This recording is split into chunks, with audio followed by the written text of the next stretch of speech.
기도하겠습니다. 하나님 왜 하나님이 아브라함을 풍요로운 땅에서 가뭄과 고통의 땅으로 인도했을까? 그 이유가 정신 차려서 살기를 원하는 깊은 뜻을 볼 수 있습니다. 우리가 정신 차려 살고 있나 아니면 정신이 나약한 속에 살고 있나 되돌아보게 도와주옵소서. 예수님의 이름으로 기도했습니다. 아멘. 하나님 말씀은 로마서 4장 14절 한 절만 읽겠습니다. 아브라함이나 그 손에게 세상의 후사가 되리라고 하신 그 언약은 율법으로 말미암은 것이 아니요 오직 믿음의 의로 말미암은 것이니라.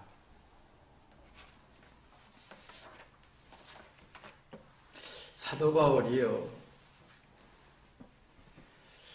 아브라함의 후손에게 약속한 율법으로 후손이 되는 게 아니다. 믿음으로 후손이 되는 거다. 아브라함의 믿음으로 후손이 되는 거다라고 하는 정의를 내립니다. 그러면 믿음의 정의는 뭐냐라는 거예요. 믿음이 뭐냐? 참 우리가 보면 가나안 땅은 풍요로운 땅이 아닙니다. 고통스럽고 아프고 절망적인 땅인데 하나님이 이런 땅을 아브라함에게 상속했습니다. 여기서 살아라. 근데 지금 우리는 이런 땅을 싫어하잖아요. 가뭄 있고 또 오아시스가 작고 쓸모없는 땅이 많고 살 수 없고 고통스럽고 이런 땅은 괴롭고 괴로움을 주는 땅이에요. 근데 하나님은 그 풍요롭고 편안한 우리에서 떠나 괴로움이 없는 땅에서 벗어나서 괴로운 땅으로 가라는 거예요. 참 이게 괴로운 땅으로 가라라고 하면서 이제 이 믿음, 이 정신을 이어받는 게 아브라함의 후손이다라고 하는 거지요. 괴로움이라는 게 몸과 마음의 기능이 다 빠져서 이겨낼 힘이 없을 때 스트레스와 불편함과 부정적인 성질이 이제 괴로움이 되는 건데, 근데 아브라함처럼 이 괴로움 속에서 하나님을 경외하고 존중하는 마음으로 회개해서 몸과 마음의 기능을 활발하게 해서 정신적으로 강해지는 쪽으로 발전합니다. 근데 우리는 지금 조금만 어려워도 아브라함처럼 회개해서 정신적으로 가는 쪽보다는 거기에 가치를 두지 않습니다. 어떻게든지 괴로우면 쉽고 편한 쪽으로 가는 쪽으로 많이 발전하고 있죠. 이게 지금 심각한 문제점인데, 사실은 외부의 조건은 고통스럽습니다.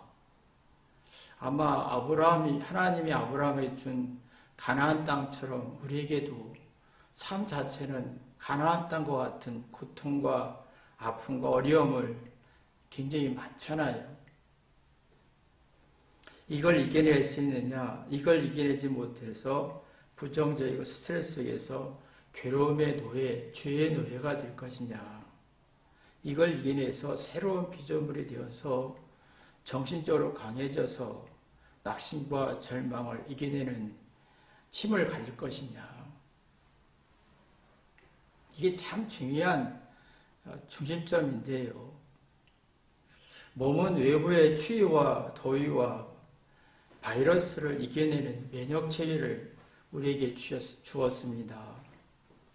이걸 이겨내야 건강한 몸, 건강한 생각, 건강한 가치관을 가져서 정신적으로 굉장히 강해집니다. 그럼 이해하고 깨달아서 삶이 자족하고 배우고 삶의 비결과 이치를 눈뜨면서 사랑과 존중이라는 게 우러나게 되어 있습니다. 그러나 추위와 더위와 바이러스를 이겨내지 못하고 작은 환경적 조건을 이겨내지 못하면 불안과 두려움에 긴장과 스트레스성에서 이해와 깨달음이 안 되고 정신적으로 불안해지고 몸과 마음이 지쳐서 사랑과 존중이라는 성질이 없어집니다.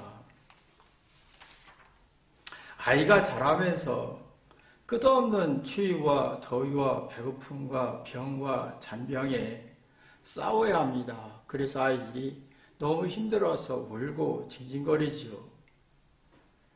근데 이것을 이겨내야 초등학교, 고등학교, 대학교, 청년, 인생의 희노애락을 누릴 수 있는 40대 이겨내야 되는데 이걸 이겨내지 못하고 살아간다는 거예요.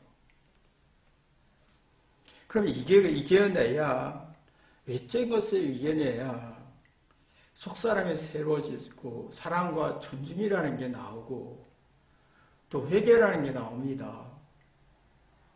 겪으면서 발전하고 성숙하고 진정한 어른이 되고 삶의 깊은 의미를 느끼는 건데 지금은 이게 참 안 돼요. 겪으면서 성장하고 나이가 들면서 어른이 되어야 되는데 회개가 안 되고 자존심으로 50대나 40대나 60대나 70대나 죽기 전까지 징징거리고 화내고 성질을 내고 조그만 작은 환경과 조건이 자기 뜻대로 안 되면 분노하고 절망하고 정신적으로 나약해지는 걸 봅니다.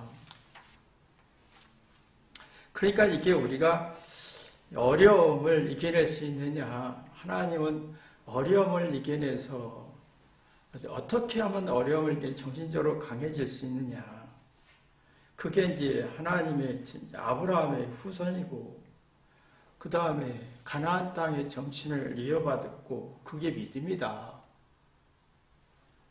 근데 우리는 나이가 들수록 똑똑할수록 정말 사랑과 존중은 약해지고 회개도 약해지고 교만과 자존심은 강해져서 나는 우월하다 주장은 강하는데 뭔가 삶의 비결은 없고 화려한 옷과 불안은 심해지고 화려한 옷과 화려한 화장과 화려한 과장, 화려한 말의 과장은 참 많이 발전합니다. 그러나 자기 잘못을 고치고 개선해서 정신적으로 강해지려고 하지는 않습니다. 작은 일의 고통도 백의 고통으로 느끼고 몸과 마음의 기운이 쫙쫙 빠지고 환경 조건은 좋은데 이 심리적 병과 정신적 병이 굉장히 발전하는 걸 봅니다. 사랑과 존중이 있는 사람 회개합니다.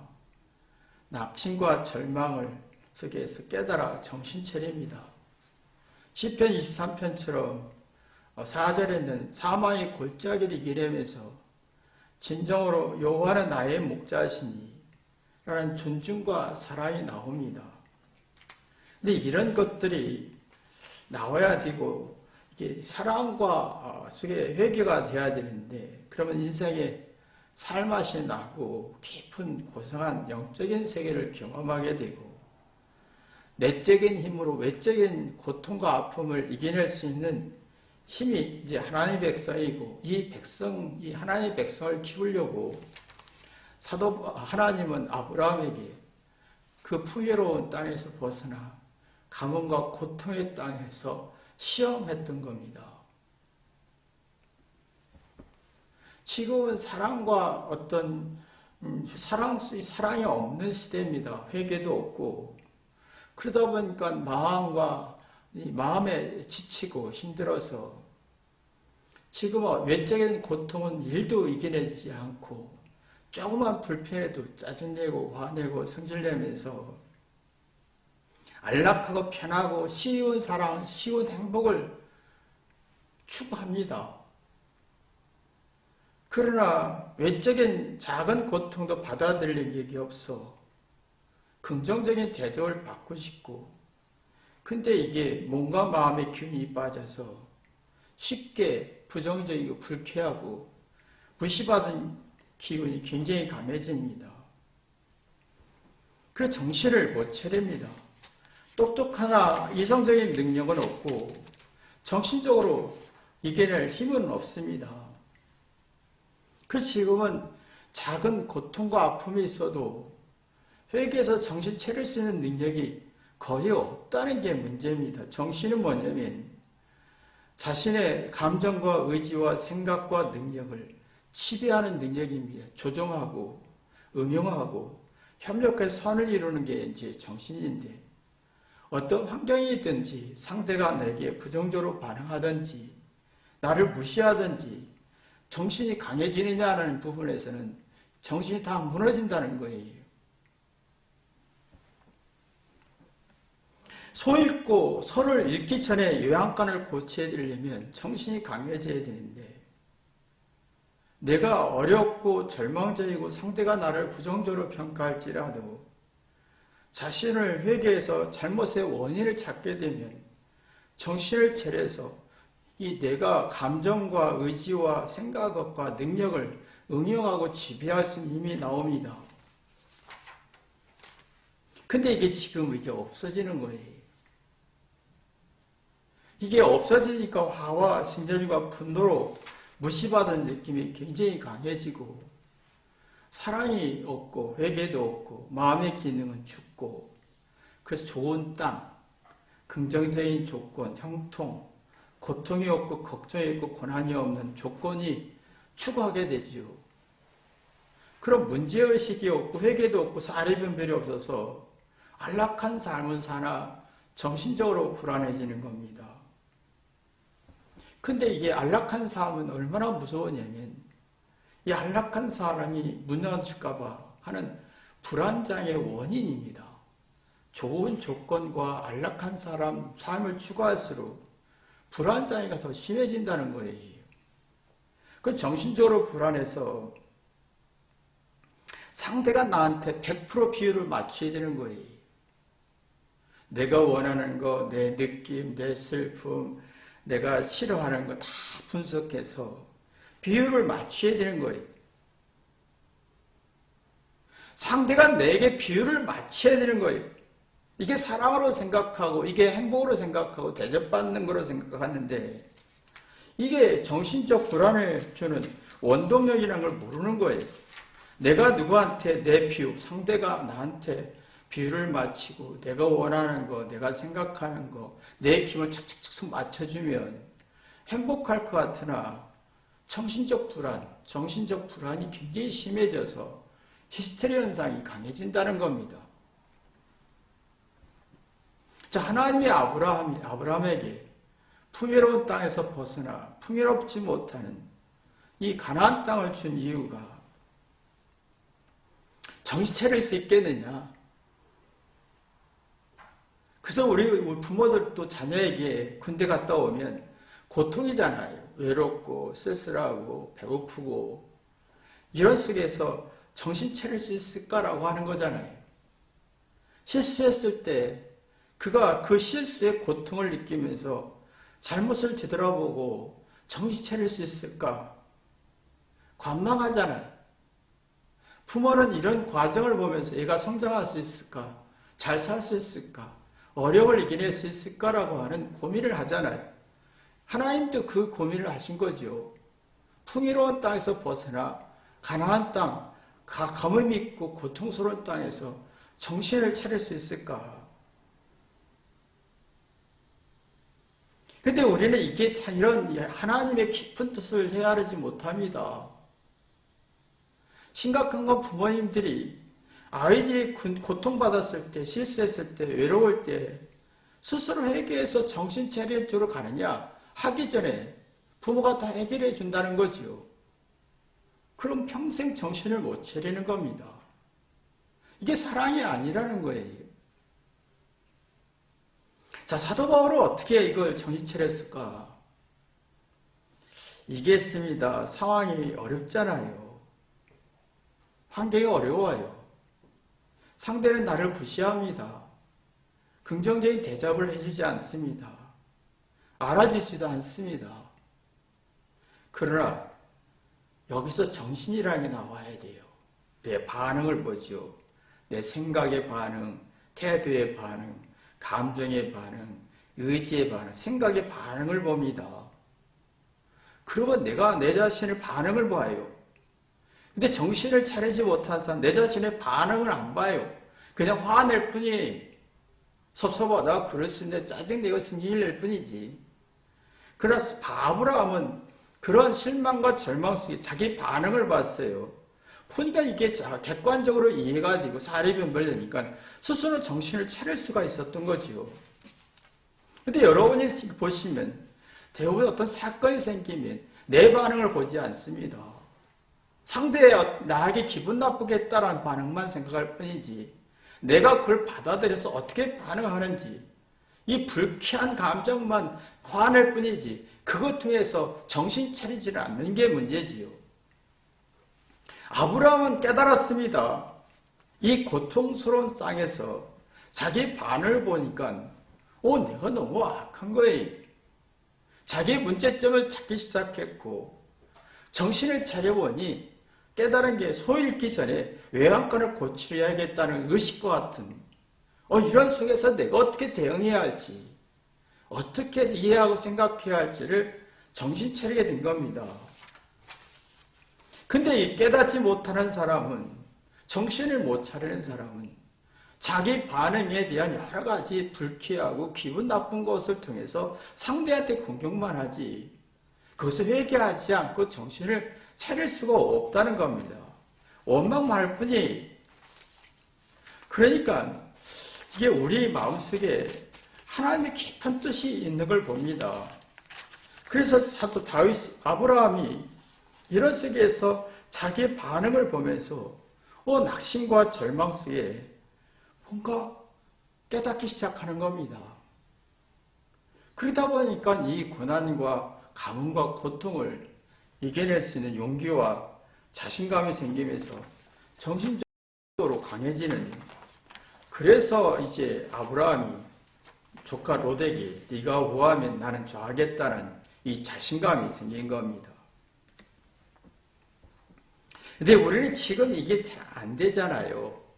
마음의 면역력보다 어렵고 고난 있을 때, 절망이 실망해서 스트레스 받았을 때 나의 자신을 되돌아오면 마음의 기능, 마음의 면역력이 이렇게 발전하고 정신적으로 강해져서 어떤 조건이든지 이겨낼 수가 있어요. 이 믿음이 생기는 거죠.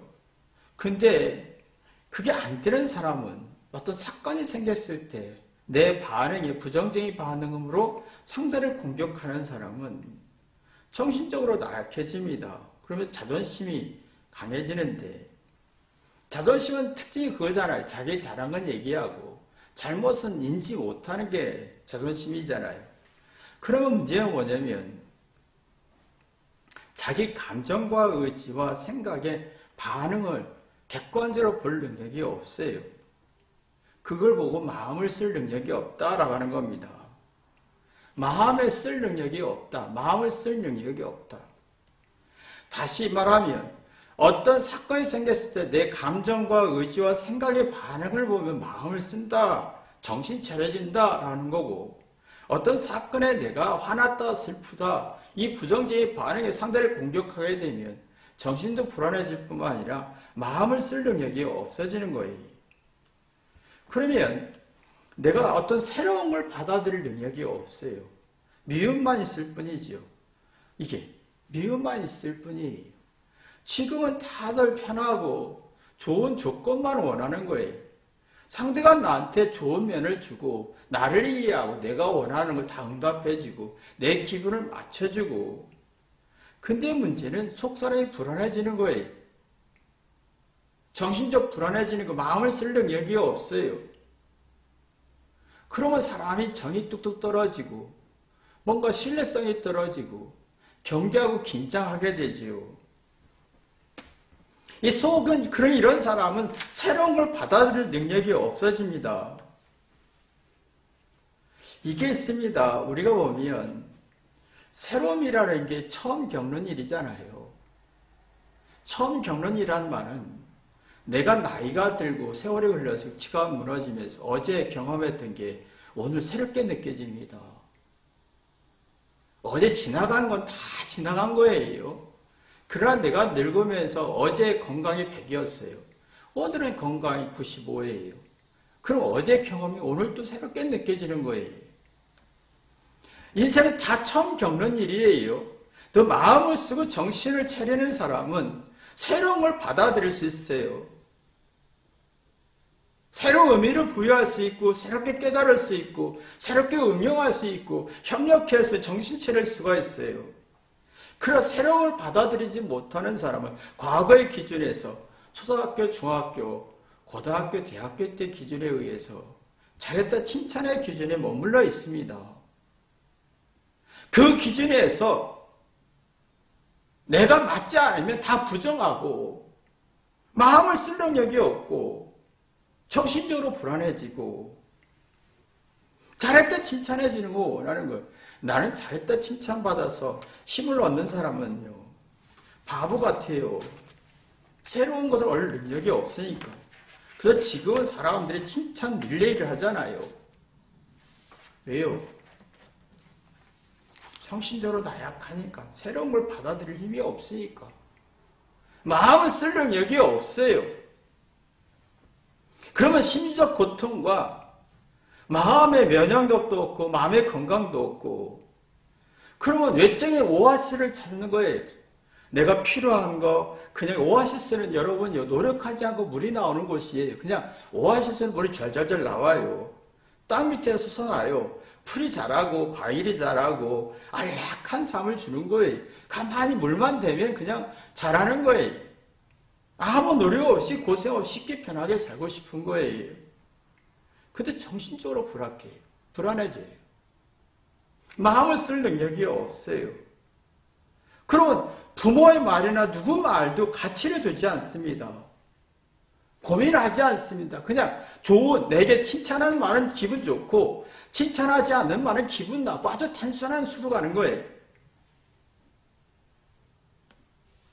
참 이걸 보면서 사람들이 과거에서 머물러 있구나. 다 10대, 20대 다 머물러서 10대, 20대 시각으로 30대, 40대, 50대 시각을 본다는 건 불가능하거든요. 그래서 절망하고 낙심하고 좌절하고 정신적으로 불안해지는 거지요. 근데 아브라함은 하나님이 고난 땅을 주었습니다. 이 고난을 받았을 때 하나님 보시기에 아브라함이 어떻게 반응할 것인가? 감정과 의지와 생각을 지배할 수 있는 힘이 있는가? 정신 차릴 수 있고 마음을 쓸 수 있는 능력이 있는가? 자기 인생의 소 잃기 전에 외압으로 고칠 수 있는 능력이 있는가? 정신을 차릴 수 있고 마음을 쓸 능력이 있는가? 확인한 거예요. 이런 능력이 있으면 믿음이 생깁니다. 어려움과 절망을 이겨낼 수 있고 되돌아볼 수 있고 가능성을 찾아서 뭔가 길을 찾아요. 이러면 정신이 건강하다. 그래서 우리에게 뭐라고 했냐면 그 아브라함처럼 믿음의 정신을 가져야 된다라고 하지요. 이게 이런 이겨낸 것이 정신이에요. 이해하고 풀어낸 게 정신이에요. 그러면 우리가 보면 이순장군의 정신을 배워라, 세종대왕의 정신을 배워라, 선인의 정신을 배워라는 것은 그 정신, 극복했던 것을 배워라라는 거거든요. 근데 이게 지금 우리가 살아가면서 자꾸 내적인 건 불안하고 외적으로 문제를 풀려고 하는 사람은 정신을 차리지 못해요. 그래서 부모들이 아무리 설명하고 또 설명해도 듣지 못하는 게 그겁니다. 정신 차리면 부모의 말을 듣고 생각합니다. 정신 차리면 감정과 의지가 반응을 봅니다. 어려운 환경과 조건 속에 내 반응을 봐요. 내 감정이 어떻게 반응하고 의지가 어떻게 반응하고 생각이 어떻게 반응하고 그런 모든 걸 협력하고 응용해서 슬기와 능력을 찾아내지요. 이게요. 그러면 새로운 걸 받아들입니다. 아까도 얘기했지만 새로운 인생은 시작이잖아요. 내가 어제 똑같은 사건이라도 내가 늙고 세월에 의해서 겪었던 것들이 어제 다르게 느껴지는 거예요. 그러면요, 두렵지요. 새롭게 느껴지는 거 두려워요. 선입견 생겨요. 근데 내 감정을 반응을 봐요. 수없이 어제 사건이든 오늘 사건이든 내가 완전히 새롭게 느껴지기 때문에 내 감정의 반응을 봐요. 그러면 내가 반응을 보면서 정신 차립니다. 그러면 소신이 생겨요. 소신은 뭡니까? 그 문제를 객관적으로 볼 수 있고 추진하는 정신력이, 이게 있으면 답이 해답을 찾죠. 지혜가 나오고 해답을 찾아냅니다. 그런 마음을 쓰게 됩니다. 상대를 마음을 헤아릴 수가 있어요. 근데 우리는 지금 문제가 생기면 내 마음에 내 속을 정리해서 정신 차리기보다는 내가 불안하면 돈이 있어야 될 것 같고 환경이 좋아야 될 것 같고 상대가 나한테 잘해줘야 될 것 같고 이런 외적인 조건에서 뭔가 내가 이렇게 받아들이려고 하면, 해결하려고 하면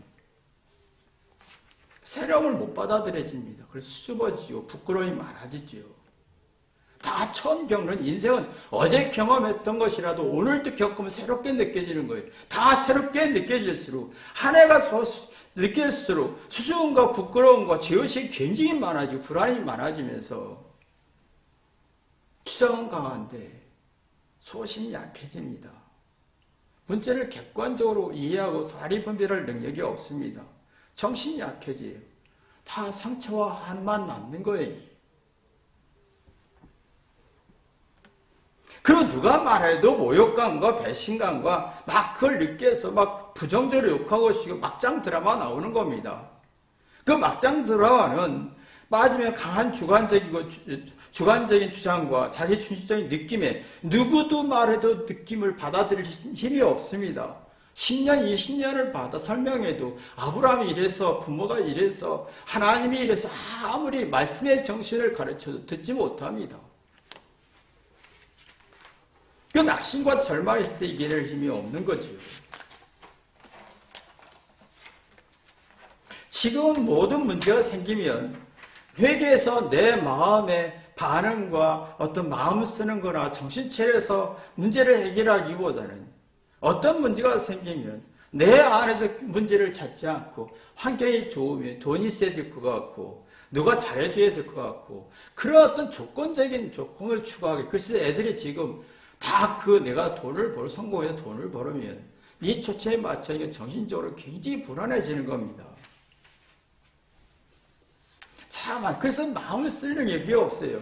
부모가 아무리 설명해도 부모의 정신을 이해하려고 하지 않습니다.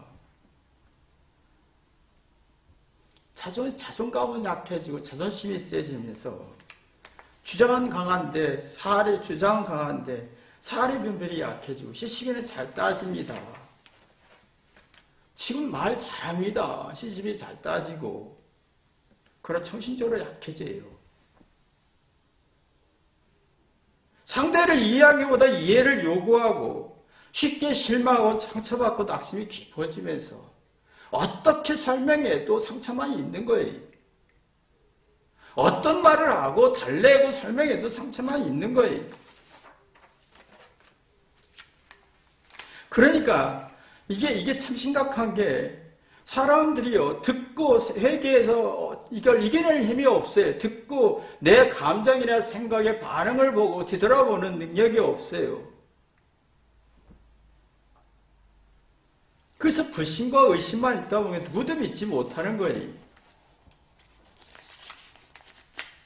저는 이걸 보면서 이 애들이 자녀들이 인생에 얼마나 어렵고 난해한 일이 많을까? 이걸 이겨낼 정신력이 있을까? 내적으로 내가 어떤 사건이 생길 때 내 마음의 감정과 생각과 의지와 이런 반응을 보면서 뒤돌아보고 점검할 수 있을까? 아브라함은 하나님의 말씀을 순종했습니다. 순종했는데 순종한 게 뭐냐면 실망밖에 없는 거예요. 가뭄과 고통과 좌절밖에 없었습니다. 이게 참 이럴 때 회개하면서 자기 감정이나 의지나 생각을 뒤돌아보고 점검해서 이렇게 되면 자각하는 능력이 생겨서 상대의 말에 이해가 되거든요. 이런 사람은요, 어떤 환경과 조건과 수입의 양에 많음의 가치를 두지 않습니다. 환경과 조건에 가치를 두지 않고, 수입에 가치를 두지 않고, 똑똑하다 안 똑똑하다 여기에 가치를 두지 않고, 회개에 깨달아서 자기가 정신 차리는 데 가치를 둡니다.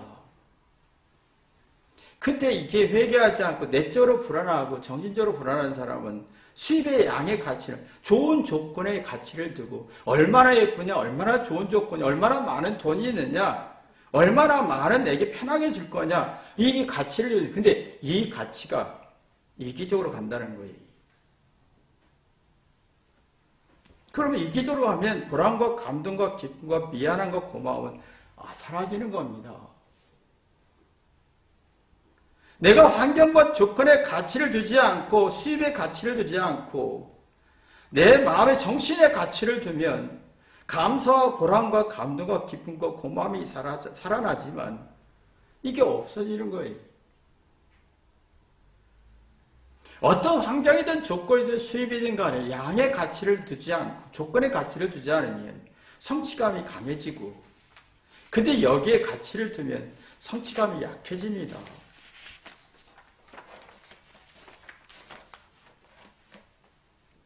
성취감은 작은 일에도 감동할 수 있어요. 성취감이 없는 사람은 그 기대가 너무 커요. 감동과 기쁨이 없어요. 그래서 불평하게 되고 쉽게 좌절하게 되는 거지요. 그 진심이 오가지를 않는 거예요. 서로 진심이 오가야만이 되는데 지금 진심이 없어요. 다 이기적 계산해서 수단만 발전하고 속이는 것만 발전할 뿐이죠. 지각하고 생각하는 사색하는 능력이 없어요. 그래서 하나님이 광야를 인도한 이유가, 이 광야의 절망과 낙심과 그 여러 가지 난해하고 힘든 일이 있을 때 내 마음의 반응을 봐라 이거예요. 그래 정신 차릴 수 있느냐?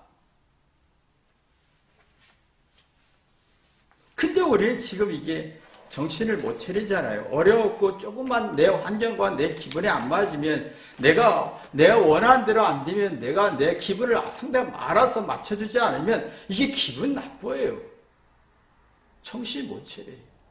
나 기분 나빠해서 그게 정신 차려지는 거냐? 정신 못 차려지는 거예요. 그러니까 살아가면서 내가 정신 차릴 수 있는 사고인가? 정신이 나약해진 쪽으로 발전하는 건가? 뒤돌아보는 축복의 길을 주님의 이름으로 기도합니다. 기도하겠습니다. 하나님 아버지, 우리는 아브라함이 하나님이 가나안 땅을 주신 이유를 우리는 깨닫게 도와주옵소서. 단 한 가지, 어렵고 절망적일 때 정신 차릴 수 있나. 우리의 삶은 편하고 좋은 환경이 아니라 언제나 절망과 낙심과 외로움과 슬픔밖에 없는 삶입니다. 이럴 속에 정신 차릴 수 있나 뒤돌아보게 도와주옵소서. 예수님의 이름으로 기도했습니다.